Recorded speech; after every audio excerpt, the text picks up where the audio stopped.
So the next thing we're going to do is we're going to do another series on stacked dots, but these stacked dots are a little bit different. They're placed a little differently on the bead, and they give you a little bit more of an intricate design. What I'm going to actually do is I'm going to be placing dots on either side of the bead. I'm going to place 4 on this side and then alternate by placing 4 on the other side in the alternating position. You'll see what I mean when I apply the dots. So I'm going to turn my heat down here, and we'll start off by applying the dots on the top. So I'm going to work on the top half of the bead. Apply your dot, come up into the flame and cut.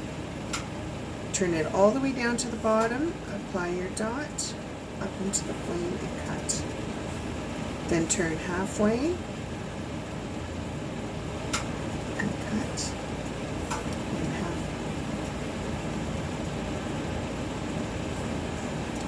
So there's 4 dots. I'm going to put the bead back in the flame, get my little footprints so my dots don't pop off, and check for size.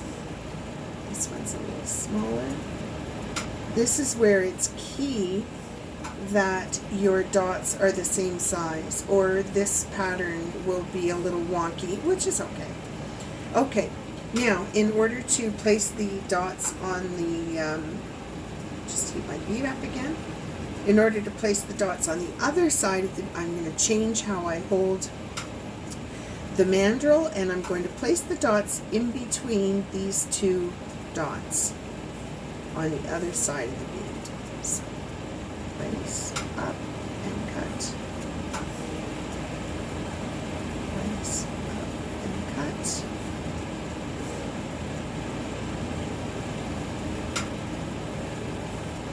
And my final dot.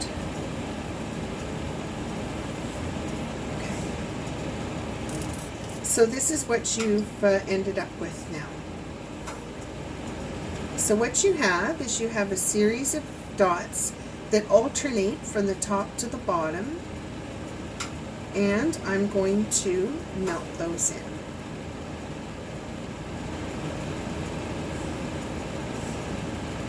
Stay to the top of the flame, don't get to be too juicy or you're going to lose your shape. Now in the last stacked dot bead, I put the dots in the center of each of the previous dots.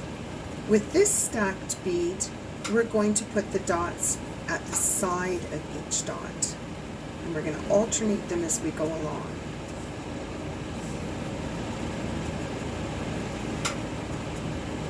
This is also leading up to doing your florals. Okay, so that's now melted in. There's your dots. Melted in. I'm going to take up my black stringer, and now what I'm going to do is I'm going to place a dot right here in the dot, not in the center, but down near the bottom. And I'm going to do that for each dot on each side. So at the bottom, so see where it is? It's not in the center. It's just touching the bottom of the dot.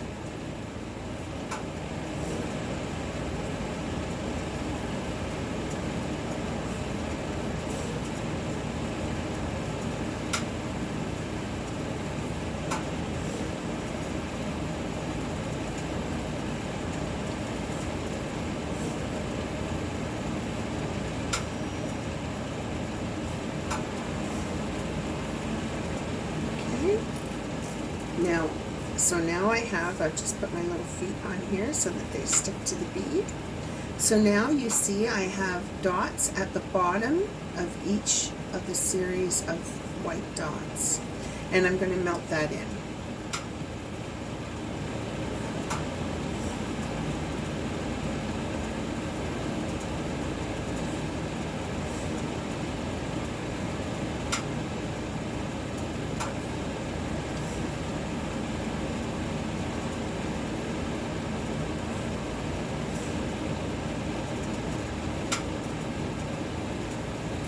it out, let it set up a little bit. Put it back in. Now you can stop here if you want.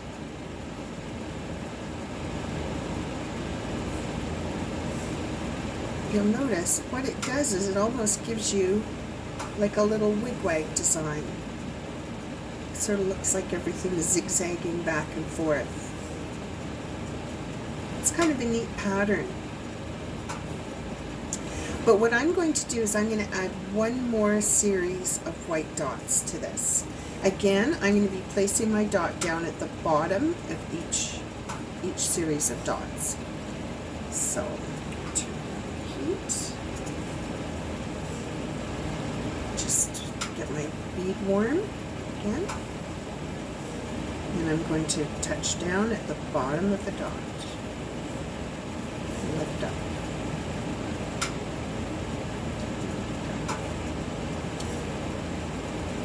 And this series of dots is kind of neat because it'll actually almost be completely around the center of the bead.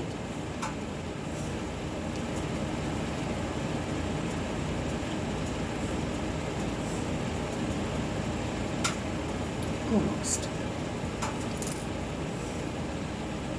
Get my little feet on there.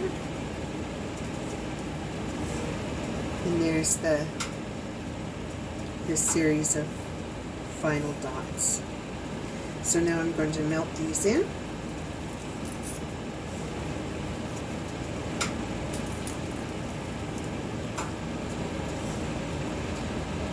And all these exercises are moving you in preparation for doing a floral bead.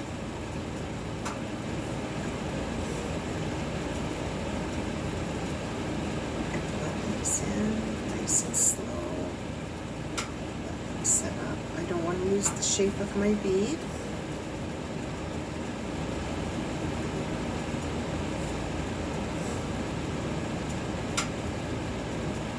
Because you'll notice when you make a floral bead, the thing that I'm going to constantly harp on is heat control.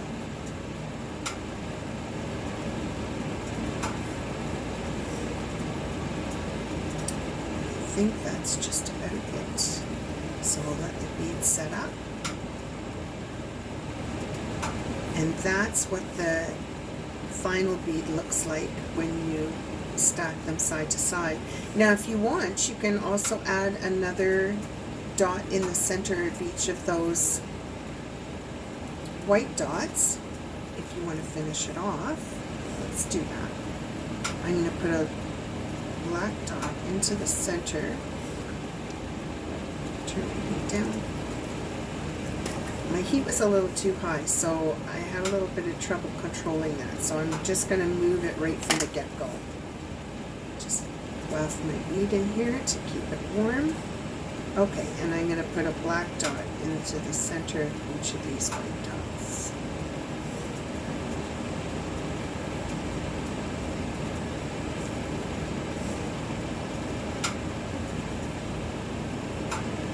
So my suggestion to you is to play with this. Do lots and lots of these. These are fun. They make great bracelets, great necklaces. The other great thing to do is the 40 bead challenge. Look that up. That's a great exercise for how to do all different kinds of dots and what you end up with in the end. There are lots of ways to practice your dots, but you can never make too many of these beads. And the more you do it, the muscle memory will kick in, and you'll end up with nice even dots, evenly placed, that produce beautiful, beautiful beads.